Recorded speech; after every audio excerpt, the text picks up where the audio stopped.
Hey everyone, I'm Billy and welcome back to the Perantau Podcast. Bagi para mahasiswa kuliah, kita sekarang mau mulai semester baru. Pasti di kepala dan hati kita banyak pertanyaan, kegelisahan, kekhawatiran, tapi juga banyak hal-hal seru yang kita menantikan. Nah, kali ini kita kedatangan teman gue Saskia Sukmana atau biasanya dipanggil Kia yang lagi kuliah di University of Melbourne sebagai mahasiswa double degree dari Universitas Indonesia. Di sini gue banyak tanya-tanya tentang kenapa dia awalnya pengen ke Melbourne, perbandingan pengalaman studi di UI dan di Unimelb, dan keluh kesah selama Kia berkuliah di luar negeri. Jujur perayaan dia sejauh ini nggak bisa gue sebutin satu-satu karena prestasinya nggak kenal batas. Jadi yaudah, nggak usah lama-lama lagi, ini dia, Kia. Jadi sebelum kita mulai, kira-kira kata apa yang describe seorang Kia ini? Waduh, kenapa ya jadi kayak sangat serius? Pertanyaannya tuh serius banget, pertanyaan pertama lagi, kayaknya yang menggambarkan seorang Kia yang pertama, ini dalam segi apa, kayak apa aja kan? Apa aja? Oke, yang pertama kayaknya dia orangnya sangat self-determinant, Buset. dalam artian kata, gue tahu apa yang gue mau, yang gue nggak suka, yang mau gue capai, dan gimana cara gue mencapai itu gue tahu, dan gimana cara gue meminimalisir resiko dan lain-lain itu semua gue tahu. Jadi kayak gue bukan tipe cewek atau kayak tipe orang yang kayak gue nggak tahu mau kemana, gue nggak tahu mau jurusan apa, gue nggak tahu apa yang akan gue capai, enggak. Jadi kayak as a student gue tiap semester tuh kayak selalu ada goals plan gitu, Bill. Misalnya kayak semester ini gue mau ini, semester besok gue mau ini, dan harus gue capai. Kalau misalnya nggak tercapai, ya udah gue akan cari opportunity lain. Itu yang pertama self determinant. Yang kedua, gue orangnya sangat extrovert. 97 sampai 99 MBTI gue adalah extrovert. Jadi pindah ke Melbourne and also studying, study commerce di Melbourne tuh menurut gue sangat challenging banget karena gue tinggal sendiri. Nah, jiwa extrovert gue tuh tidak tersatisfy dengan gue tinggal sendiri. Itu kayaknya for now I think gue lebih less extrovert sih kayaknya. Kayaknya gue belum cek lagi MBTI tapi kayaknya bisa 85 atau 90, which is tetap tinggi sih, cuman kayak akan berkurang sepanjang gue tinggal di Melbourne. Itu yang kedua, sangat extrovert. Terus yang ketiga, apalagi ya, kayaknya yang menggambarkan seorang Kia tuh anaknya ceria. Ceria dalam artian kata, eee, nggak suka yang ribet, nggak suka yang pokoknya se sebisa mungkin berusaha memandang suatu hal dengan positif. So that's why kayaknya di mana-mana orang lihat guenya sebagai anak yang ceria, kayak bubbly kalau orang-orang bilang, ya gitu. 3, apalagi ya? Itu aja sih kayaknya. Cukup sih, cukup. Nah, sekarang lu di Melbourne, pertanyaan gue kenapa lu bisa sampai sini? Jadi kan lu anak UI nih, Hmm, sekarang lagi, UI Inter ke apa sih, pertukaran pelajar? Apa sih iya, istilahnya? Iya, double pertukaran degree, pelajar ya? iya. Ya double degree. Nah ya double degree UI dan University of Melbourne. Jadi, gue pengen nanya kenapa bisa memilih untuk ke Melbourne dan pertimbangannya tuh apa aja sih? Oke, jadi, pertanyaannya adalah kenapa gue mau ke Melbourne. Sebenarnya, mmm jadi kita ceritain dulu dari awal mula, gue UTBK, terus lolos, kelas khusus internasional UI, dan di sana itu kita ada 2 program gitu, mau lo single degree atau double degree. Nah, gue karena memilih double degree dan lolosnya di sana, jadi, gue sudah ada rencana tuh kayak, "Oke, ini Kia mau double degree," ke orang tua gue kan kayak, "Pa, ini Kia lolosnya di double degree, berarti 2 tahun akan di Indonesia dan 2 tahun akan keluar negeri. Baiknya dari sekarang kita tentukan univ apa dan univ mana yang sesuai sama budget kedua orang tua gue pastinya." Terus pada saat itu, pilihan gue jatuh ke Melbourne karena ada beberapa hal sih. Yang pertama, mungkin itu pertama banget dari jarak karena seorang Saskia ini tidak pernah merantau sejauh itu. Ja jadi, Bill, gue tuh waktu SMA kan, boarding school ya, kayak sekolah Islam yang asrama gitu. Nah, karena itu deket dari rumah, maksudnya nggak terlalu jauh, masih satu kabupaten, gue tuh pulang tiap minggu, which is nggak boleh. Anaknya dulu bukan manja sih, lebih ke kayak gue tuh nggak terlalu bisa jauh-jauh banget dari keluarga. Jadi makanya pas teman-teman lihat gue sekarang yang kayak, "Eh, Kia udah di Melbourne," ya Allah, Kia padahal dulu orang yang tiap minggu pulang di asrama gitu, tapi sekarang dia udah di Melbourne. Nah itu pertama dari jarak, menurut gue kalau misalnya gue ke Eropa itu akan terlalu jauh dan gue Nggak bisa sih itu takutnya tiap minggu pulang. makanya at least gue nggak bisa pulang sekali semester gitu. Itu yang pertama dari jarak. Terus yang kedua menurut gue dari universitasnya itu sendiri sih, karena di Unimel gue udah tahu dari awal kalau misalnya, subjek gue, major gue tuh menyediakan double major. Nah, kenapa? Karena, dan kenapa itu jadi pertimbangan gue, karena gue ingin ini mungkin karena gue sudah waktu itu mau ke tahun ketiga kan dan merasakan kalau tahun kedua tuh matkul udah sangat-sangat ngejelimet banget tuh waktu di UI gue belajar ekonomi internasional, ekonomi sektor publik, makroekonomi, dan lain-lain. Nah, gue merasa kayak, kayaknya butuh belajar hal-hal yang lain gitu loh di luar kayak economics. Nah, kayaknya waktu di Unimal akan ada opportunity untuk gue belajar matkul lain. Itu yang kedua, karena double major itu. Nah, waktu itu memang pertimbangan awalnya mau ke finance karena economics finance banget nih, mau kerja di BI gitu. Cuman setelah dijalani ternyata kayak, aduh nggak bisa nih, gue pusing banget. Terus dan di saat itu gue menemukan path baru, gue ternyata suka consulting. Gitu, gue coba ikut business case, menang di lomba business case, terus kayak ternyata ada keseruan mengulik-ngulik study case gitu loh dan akhirnya, oke ini bakal jadi career path gue yang baru ke depannya. Nah itu juga sih karena double major, akhirnya gue juga bisa pindah dari finance ke marketing. Terus yang ketiga menurut gue karena kotanya sendiri. Menurut gue kota kota Melbourne ini mungkin agak klise, tapi menurut gue sebagai seorang yang hijabi, kota akan jadi salah satu pertimbangan gue yang paling besar karena gue tidak mau hal-hal yang di luar non akademik akan mengganggu gue karena gue percaya lingkungan sosial tuh akan mempengaruhi lo untuk jadi outstanding student di uni lo gitu loh. Kalau misalnya lo nggak betah sama lingkungannya, nggak betah sama kerja, lingkungan lo kerja misalnya di organisasi atau lingkungan lo kerja di part time dan lain-lain tuh akan susah buat lo untuk survive di uni sendiri. Jadi begitu deh 3 alasan kenapa gue milih Melbourne. Lu udah banyak latihan ya jawabannya?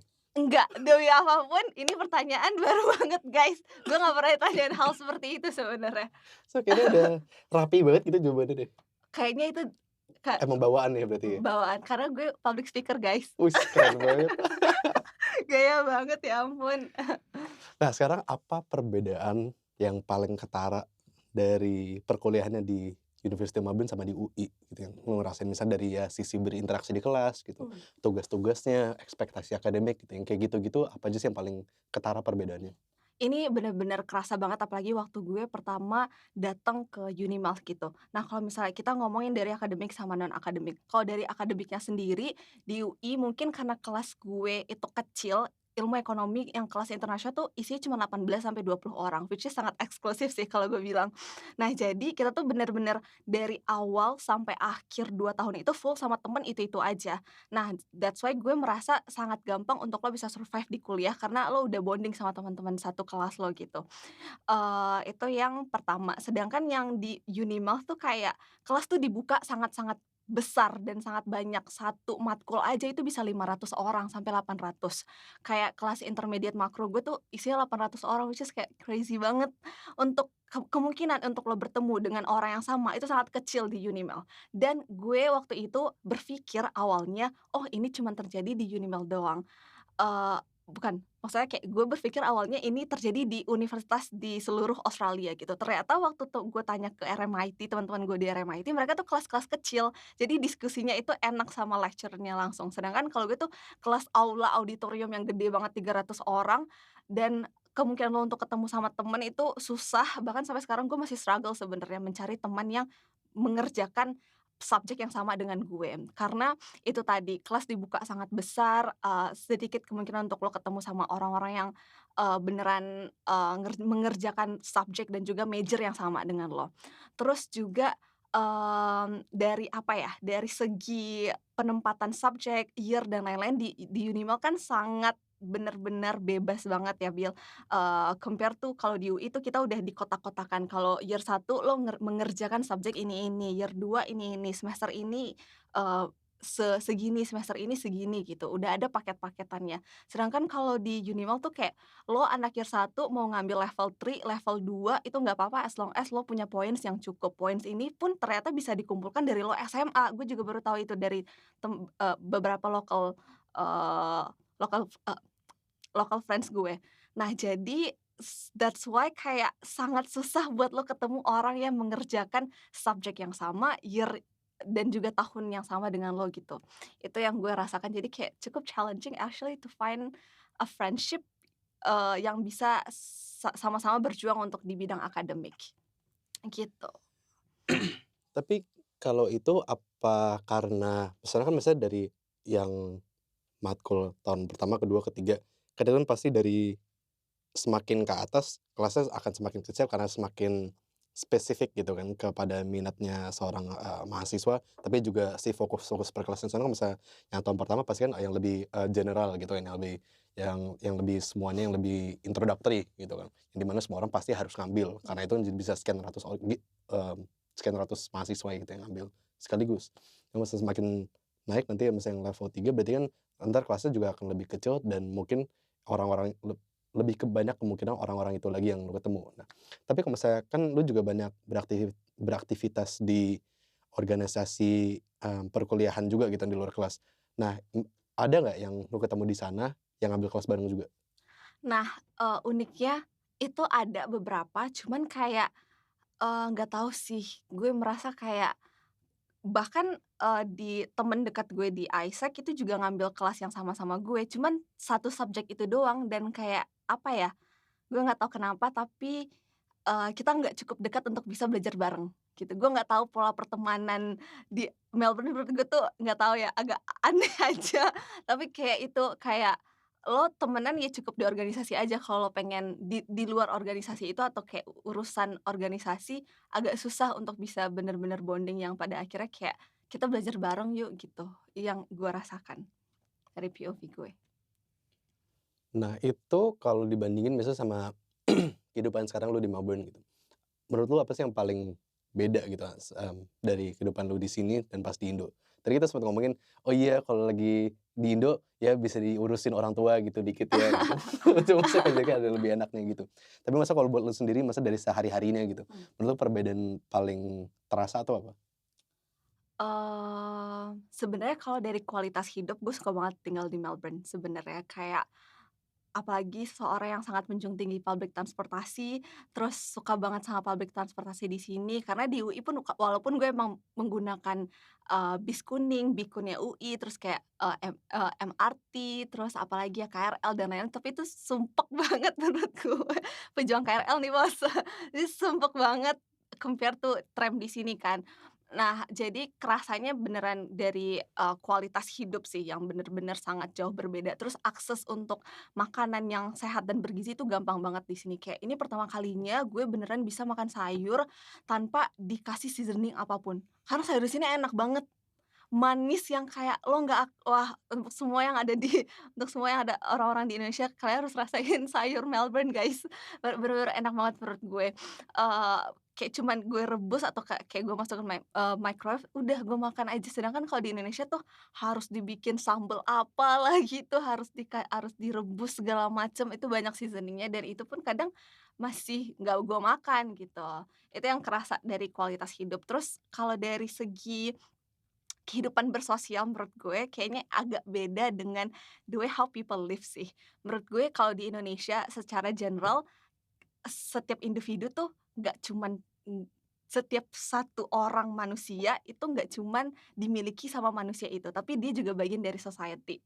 Kayak gue, Saskia Putri Sukmana yang tinggal di Indonesia tuh nggak cuman bertanggung jawab terhadap diri gue sendiri, tapi juga milik society, milik orang tua gue, milik keluarga dan lain-lain gitu loh. Sedangkan kalau di sini tuh satu orang tuh ya punya lo sendiri, kayak apa ya, dalam artian kata kayak, satu orang ini hanya bertanggung jawab untuk dirinya sendiri gitu.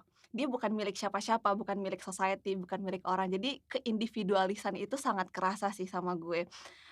Dan juga karena gue datangnya dari Sumatera Barat, nggak dari Jabodetabek juga, menurut gue beberapa teman-teman yang dari Jabodetabek mungkin sudah agak individualis, maksud dalam artian kata hidupnya sudah sangat metropolitan, sedangkan gue datang dari Sumatera Barat yang masih sangat menjunjung tinggi kebersamaan. Jadi pas nyampe di Melbourne tuh sebenarnya agak kaget, karena orang-orang banyak bilang gue terlalu ramah. Terlalu ramah dalam artian kata kayak gue bisa aja hangout sama orang yang baru gue kenal di saat itu gitu loh.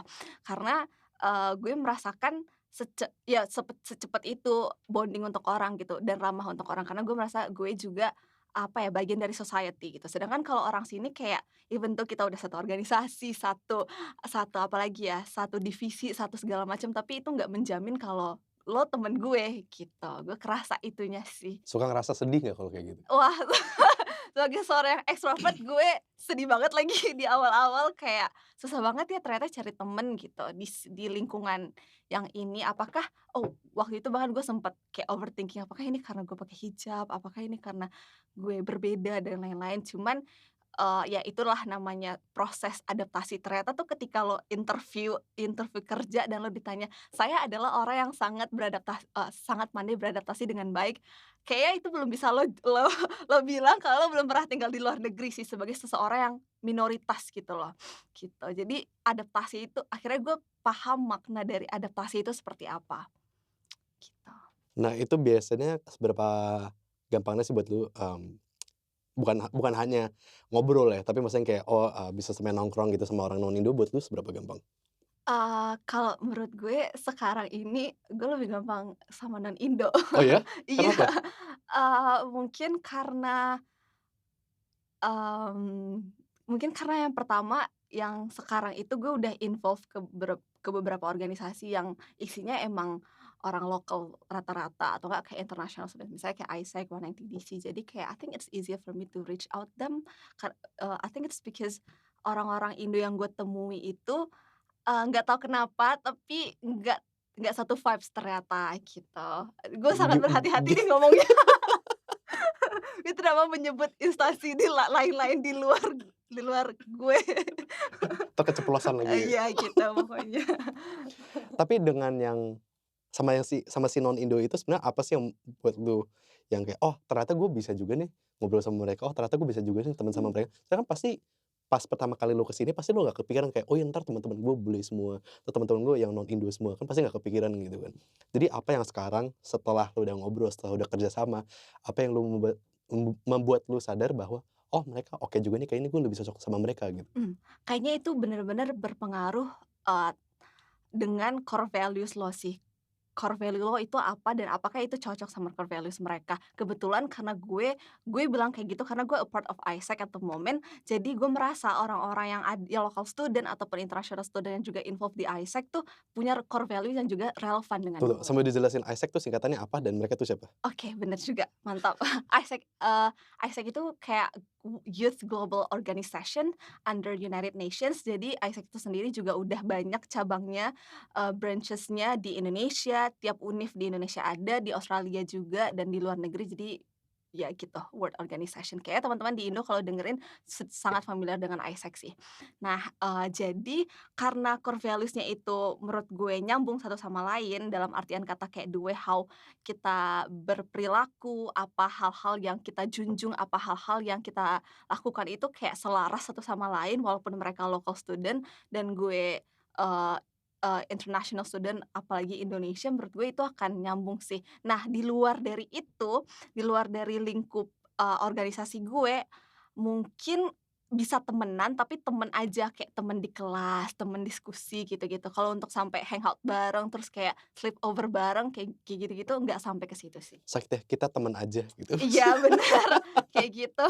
Dan ternyata tuh menariknya adalah gue sering banget lihat, diskusi tentang friendship di Melbourne itu di Reddit gitu loh. Terus gue jadi kayak, apakah sesusah itu mencari pertemanan di Melbourne kayak atau di Australia as a whole? Ternyata ya susah, gitu. Susah susah. Sebenarnya ya gue juga sering sering iseng-iseng baca juga gitu kan yang di Mmm, Reddit. Tapi karena menurut gue emang you get what you give gitu ya. Masa kalau dari kita sendiri, kitanya juga malu-malu atau kita emang nggak terlalu seneng bersosialisasi atau apa, get out of our own comfort zone gitu ya. Kita menyendiri aja gitu, yang senyamannya aja. Ya kita juga nanti ujung-ujungnya tidak akan mendapat banyak gitu dari mhm, orang lain kan. Kalau misalnya dibandingin sama Kia yang kayak, oh banyak ke sini, banyak ke sana, banyak kenal sama orang. mhm, Jadinya kan kita juga terasa lebih enak karena ya itu, you get what you give kan. Karena lu udah meluangkan banyak waktu untuk ketemu orang sini sana, bekerja sama. Jadi ujung-ujungnya mereka faedah itu akan kembali lagi gitu. Nah, sekarang kita ngomongin organisasi, kan lu banyak nih, baik Mau di sini selama setahun terakhir, mau di sini maupun juga pas di UI, maupun juga sebelum itu gitu kan. Terus selain itu lu juga banyak jadi misalnya kayak guest speaker atau yang kayak, datang misalkan kemarin juga banyak kayak, datang lewat Zoom terus kasih, talk tentang misalnya, studi luar negeri atau yang kayak gitu-gitu banyak kan. Nah, kalau misalnya dibandingin, lu lebih seneng atau lebih puas di Indo apa di sini? Masa dari bukan organisasi sendiri ya, tapi Iya. lebih dari segi misalnya cara kerjanya, Oke. ekspektasinya gitu, kayak lu lebih nyaman sejauh ini lu kayak, "Oh ternyata gue kayaknya lebih cocok ini deh," gitu, Mmm. atau apa tuh? Oke, both ya. Oke Saya menjawab keduanya saja, guys. oke. Jadi kayaknya setiap negara tuh punya culture-nya sendiri kalau misalnya dia berorganisasi dan itu kerasa banget setelah gue involved di certain organization yang ada di Unimouth.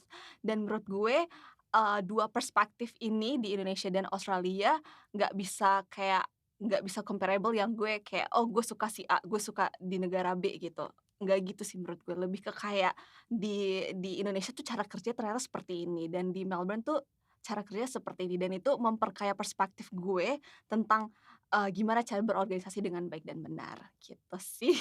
Dan di Sumatera Barat involve juga seperti pas gue involve di organisasi namanya Genre Generasi Berencana, itu juga ada perspektif baru yang gue pelajari. Jadi setiap organisasi yang gue ikuti dan itu beda-beda lokasinya kan, ada yang waktu di UI, ada yang waktu di Padang, ada yang waktu di Melbourne, itu memberikan banyak perspektif ke gue sampai akhirnya terbentuklah Ki yang sekarang. Diplomatis banget sih jawabannya, kurang pedes. Tapi jadi kalau misalnya dari ya kita kita ngomongin budaya sini lagi deh, maksudnya tapi yang membuat lu paling seneng sama berorganisasi atau kerja sama orang-orang di sini tuh apa sih? Apa yang kayak, "Oh, gue paling seneng kerja sama" misal di ISEC gitu misalnya. Mmm. Misal, "Oh, kerja di sini tuh gue paling seneng karena mereka tuh gini gini gini," gitu. "Makanya gue merasa begini gini gini." Oke, jadi salah satu core values gue adalah apresiatif. Gue orang yang sangat menjunjung tinggi mengapresiasi seseorang. Gue nggak suka, dan kurang suka ketika ada orang yang udah kerja habis-habisan di organisasi dan at the end of the day lu cuman akan berakhir rapat marah-marah. Itu kayak salah satu culture buruk yang ada di beberapa organisasi di Indonesia. Diplomatis sekali bukan? Gitu. Sedangkan kalau di sini gue merasa orang-orang tuh sangat apresiatif banget gitu loh, kayak walaupun ada beberapa hal yang kurang sempurna, yang agak ini, yang agak itu, tapi orang-orang kayak memandang itu secara lebih ke positifnya dulu gitu loh, baru nanti negatifnya kita diskusiin bareng-bareng enaknya gimana untuk ke depannya lebih baik. Gue, sangat, suka dan relevan dengan core values gue di bagian itu, apresiatif. Jadi kayak mungkin perbedaan yang sangat mencolok itu organisasi di sini menurut gue lebih apresiatif aja sih, terutama pas gue di ISEC kayak orang-orang bener-bener berusaha untuk, bisa memberikan apresiasi sebanyak mungkin kepada orang lain, karena orang lain pun juga akan mengapresiasi diri diri diri dia dan orang-orang di sekitar dia, itu. Terus yang kedua menurut gue, ini mungkin POV-nya sangat kecil sih mmm, karena mungkin gue tidak melihat organisasi yang lain yang mungkin punya culture yang beda dari organisasi yang sekarang ini gue ikuti. Cuman kalau sekarang organisasi yang gue ikuti adalah kita tuh tidak dituntut untuk menjadi orang yang sempurna. Gue melihat ada culture tersendiri di Indonesia. Mungkin ini juga karena competitiveness kita di Indonesia tuh sangat besar, gue akui. Kayak lo kalau di organisasi tuh lo dituntut untuk udah bisa A, B, C, D, E segala macem gitu dan itu juga sama kayak lo daftar kerja di Indonesia atau daftar intern, lo udah harus, dituntut untuk melakukan A, B, C, D, bisa ini dan itu, lo CV harus keren segala macem.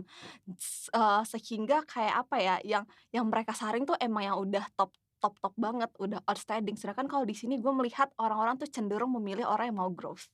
Lo lo ada potensi untuk berkembang atau enggak. Kalau misalnya lo anak outstanding tapi lo dirasa tidak ada potensi berkembang, maksudnya dalam artian kata, let's say lo orangnya agak selfish atau gimana-gimana gitu, lo nggak akan menurut gue mereka nggak akan lirik lo sih. Cuman kalau misalnya lo ada potensi untuk growth yang di mana, potensi itu apa ya, kayak mereka memastikan kalau lo masuk organisasi ini lo akan dapat benefit-nya.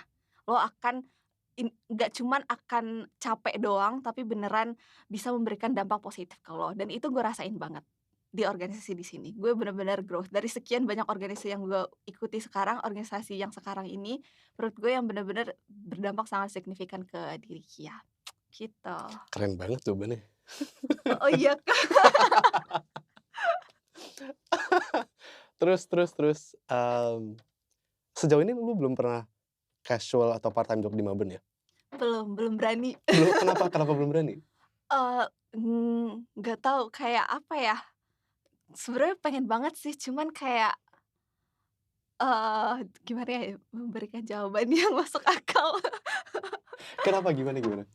Yang pertama mungkin karena gue ngambil full subjek 4 subjek tiap semester, terus kayak gue nyambi lomba, nyambi organisasi, nyambi nugas, jadi kayak gue bingung cara part-time job-nya gimana kalau misalnya dalam apa ya, dalam periode kuliah gitu. Nah, cuman kalau misalnya dalam periode libur mau banget coba.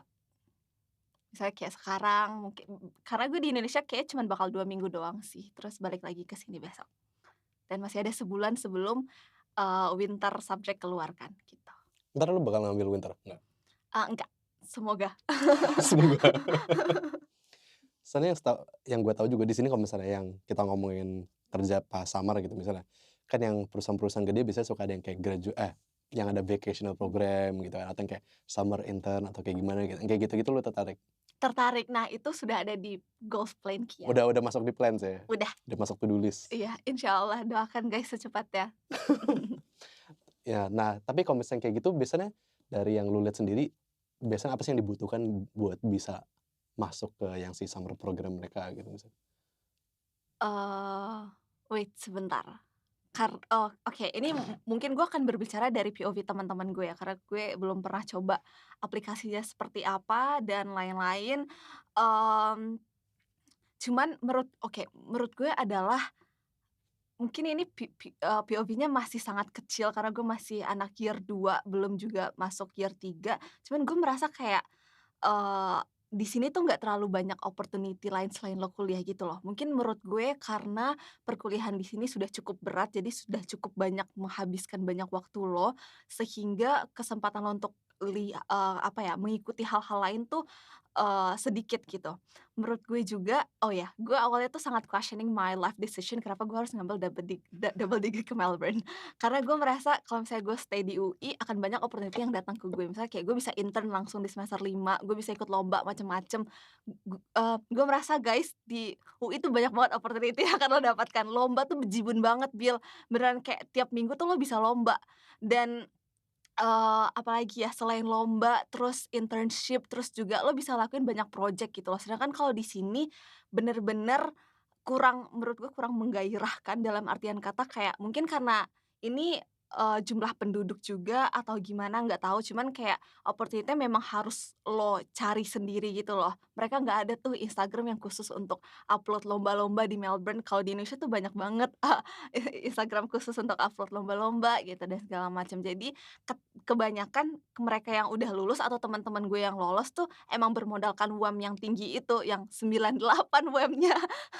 90 atau 85 tapi kurang ada, achievement-achievement yang lain misalnya kayak lomba atau dan lain-lain gitu. Jadi mungkin itu, cuman pada akhirnya ini bukan bermaksud untuk mendiskreditkan mereka yang WAM-nya tinggi karena gue tahu susahnya mendapatkan itu dan susahnya mendapat achievement itu aja itu menurut gue sangat keren dan pinter sih. Cuman kayak, as someone who also want to like balance academics dan non academic menurut gue non academic gue agak kurang tersatisfy di sini karena ya gitu kurang engaging, Karena udah keberatan si iya, kuliah ya? heeh, karena udah kebanyakan kuliah ini gitu.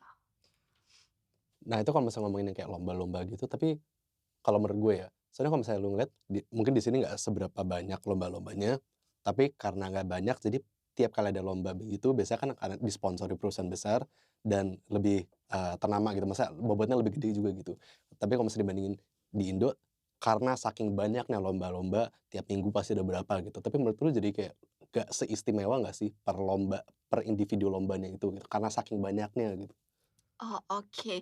Menurut gue kalau misalnya di Indonesia pun lo harus milih-milih sih lomba apa yang harus lo ikuti. Nah, kebetulan lomba prestigious itu banyak banget. Terutama kalau misalnya lo datang dari commerce, karena lomba bisnis case, lomba bisnis plan itu banyak banget, dan tetap sangat-sangat prestigious even though ada banyak kompetitor, maksudnya ada banyak lomba bisnis case yang lain gitu. Cuman kalau dari Melbourne sendiri, gue akan update gimana perasaan gue karena gue akan ikut next semester. Untuk sekarang ini gue belum pernah ikut lomba apapun di Melbourne sih, karena baru terjun di dunia consulting Melbourne tuh baru semester ini, baru beraninya gitu. Tahun depan kita rekaman aja kali ya lagi ya? Update, Iya sebelum bener, lu lulus berarti? sebelum lulus. Nah, jadi sekarang buat semester depan, berarti plan-nya balik maksudnya ya, matkul 4 lagi, full time study, terus, ada ditambah apa lagi nggak? Lu masih organisasi nggak semester Masih, depan? insyaallah. Kayaknya semester depan itu mungkin gue akan consider ngambil 3 sih. Soalnya akan ada satu hal yang harus gue kerjakan dan sepertinya itu akan memakan banyak waktu, dan ini gue pengen banget jadi project consultant untuk semester depan gitu. Jadi beneran berharap bisa dapat project consultant terus lanjut di ISEC. Jadi menurut gue oh ya, karena semester depan juga sudah coba melakukan level 3 subject akan lebih susah sih. Jadi kayak bakal 3 subjek doang.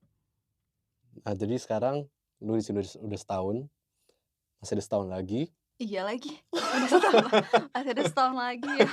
Udah kapok ya? Kayak kapan nih bisa lulus? Nah, sekarang masih ada setahun lagi, jadi dari setahun terakhir lu di sini, apa aja sih yang lu bakal implement buat setahun ke depan gitu, yang apa aja yang kayak, "Oh ternyata, A, B, C, D, E ini tuh works banget nih buat gua," gitu. Tapi A, B, C, D, E lagi, ini kayaknya ogah lagi deh, kayaknya gua nggak bisa gitu. Oke. Itu apa aja tuh? Selama setahun ini gue merasakan bener-bener banyak hal yang berubah dari seorang Kia gitu loh. Dan ternyata apa ya, gue akhirnya tidak terlalu penasaran lagi kenapa ya orang-orang sepengen itu untuk study abroad. Karena menurut gue study abroad bener-bener salah satu life changing lo untuk jadi versi lo yang sekarang. Selama setahun ini dari segi akademik, gue tuh sudah bisa, memahami dosen gue secara langsung. Karena lo harus tahu teman-teman semuanya, waktu awal-awal lecture tuh kayak gue sempet kebingungan ini dosen ngomong apa. Karena bener-bener beda aksennya, beda kata-kata vocabulary, oh iya, dan juga, gue bukan datang dari interschool waktu SD, SMP, SMA, baru bener-bener sekolah full di kelas inter tuh pas di UI gitu, dan itu kebanyakan dosennya juga orang Indonesia kan, jadi masih mudah memahami. Pas datang ke sini tuh bener-bener sesusah itu memahami. Jadi sekarang gue sudah tahu nih cara yang tepat untuk belajar itu seperti apa di lingkungan gue sekarang di Unimelt. Cara mensiasati assignment, bukan mensiasati dalam hal negatif ya, maksudnya kayak, oh lo punya banyak tugas, apa yang harus lo lakukan, apa yang harus lo dahulukan itu gue udah tahu. Itu dari segi akademik. Cara lo persiapan final exam agar lebih less stress, walaupun tetap stress tapi lebih less gitu, itu juga udah tahu.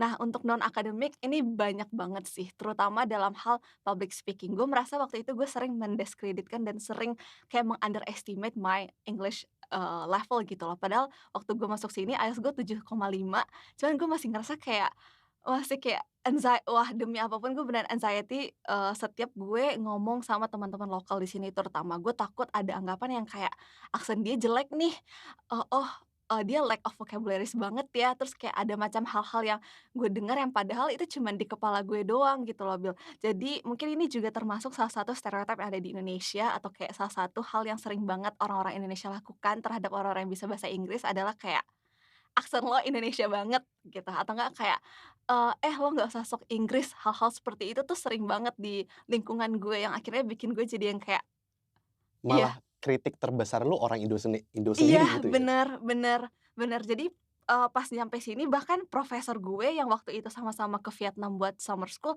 bilang kayak, "Oh lo, tinggal di, Indonesia atau di Melbourne?"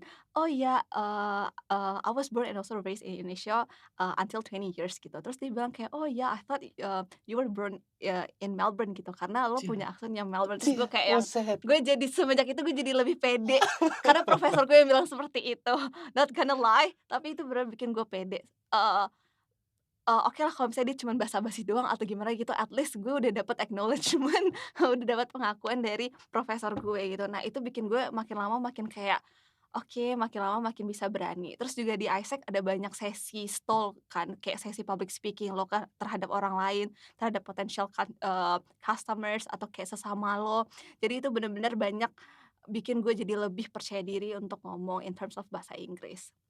Gitu, terus kayak apalagi ya time management yang tadi sempet gue singgung waktu sebelum rekaman, kayak gue harus melakukan banyak hal di luar belajar, itu kerasa banget sih karena kayak bener-bener tidak mudah untuk membagi waktu itu, dan ternyata gue baru sadar kalau kalau gue sangat menikmati waktu gue sibuk dan produktif dibanding gue nggak ngapa-ngapain gitu loh. Semester lalu, semester yang waktu pertama kali di sini gue nggak ikut apa-apa selain belajar kan, gue nggak ikut organisasi termasuk YIMSA juga. Jadi kayak gue stres sendiri karena kerjaan gue cuman belajar doang, 100% I'm gonna be like studying, gitu sepanjang hari. Nah itu bikin gue stres, tapi setelah semester ini gue involve ke, 3 organisasi 3 sampai 4 organisasi sekaligus, terus sekaligus juga belajar. Nah itu bikin gue jadi kayak karena gue tahu jadwal gue padat dan gue banyak melakukan hal dalam satu waktu sekaligus, gue harus bisa nih mensiasati ini harus diapain, lakuin apa dulu, ini dulu kah, ini yang bisa belakangan gitu. Gue jadi lebih kayak fleksibel, tapi juga lebih cermat dalam apa ya, istilahnya kayak mengatur waktu, gitu. Nah, terus nanti buat para mahasiswa juga nih, yang misalnya yang, lagi mikir-mikir juga, lagi riset sendiri nih, yang mau ke luar negeri untuk studi, baik, untuk full degree di luar negeri ataupun misalnya yang setipe UI yang double degree ke luar negeri gitu ya. Nah, lu ada tips-tips buat mereka nggak? Apakah cuman buat follow IG Kia Sukmana atau atau ada, "Oh, kalian sebaiknya gini gini gini." Oke, ada 2 hal yang selalu gue bilang ke teman-teman setiap ada kesempatan jadi public speaker ataupun, pokoknya ngomong depan orang ketika ditanya tips and tricks. Yang pertama adalah, untuk dari segi akademik ya, lo tuh pertama banget menurut gue penting banget punya skill research sama writing. Menurut gue itu 2 hal yang kayak bener-bener fundamental untuk bisa perform well di uni gitu loh. Mau lo jurusan apapun, kayak lo jurusan commerce atau jurusan arts gitu, dan engineering dan lain-lain. Nah, menurut gue 2 kemampuan itu akan kepake lo subjek apapun, research dan juga writing. Writing-nya in English pastinya. Bukan writing yang kayak anak SD, tapi bener academic writing, itu sangat berguna sih. Terus yang kedua, dari segi non akademik menurut gue, cobalah menjadi ramah dan terbuka terhadap orang lain. Akan rugi sih, gue ketemu beberapa orang yang menurut gue, apa ya, cenderung menutup diri yang kayak kerjaan gue di sini cuman belajar, jadi ya udah gue cuman full time student aja gitu. Menurut gue agak rugi sih kalau misalnya lo studying abroad dan cuman kayak full time student doang, lo nggak coba banyak opportunity lain, lo nggak coba kerja, bareng-bareng sama orang di dalam suatu organisasi gitu. Kayak sayang banget kalau misalnya lo nggak coba banyak hal di sini. Cuman balik lagi setiap orang punya, apa ya, punya hal yang beda dan ini mungkin nggak bisa diaplikasikan ke orang lain karena mungkin ada beberapa orang yang pergi ke luar negeri tapi harus kerja, harus part-time dan lain-lain itu mungkin, beda case-nya. Tapi untuk teman-teman yang bener-bener dituntut orang tua buat belajar doang, carilah opportunity sebanyak-banyak. Misal kayak coba ikut lomba di sini, coba ikut, apalagi coba ikut, organisasi, pokoknya coba hal-hal yang cuman bisa lo kerjain tuh pas undergrades. Karena gue merasa undergrades tuh bener-bener anugerah yang kayak lo 4 tahun, 3 sampai 4 tahun tuh waktu emas lo gitu loh, yang akan menentukan S2, S3 lo atau yang lain-lain tuh akan gimana. Jadi gue merasa kayak rugi kalau misalnya lo 4 tahun atau 3 tahun let's say di Melbourne itu cuman belajar doang, gitu. Dan gue setuju sih, soalnya kayak, ya nanti pas lulus, ada sekian ratus orang yang ijazahnya juga sama persis, yang jurusannya sama persis, terus jadi kan pertanyaannya, ya udah lu apa istimewanya gitu kan. Apa yang kayak apalagi nanti kalau misalnya mau kerja atau gimana, kayak ya udah lu apa istimewanya pas di interview gitu kan, kayak, oh ya ada sekian ratus orang yang sama aja gitu kan. Iya.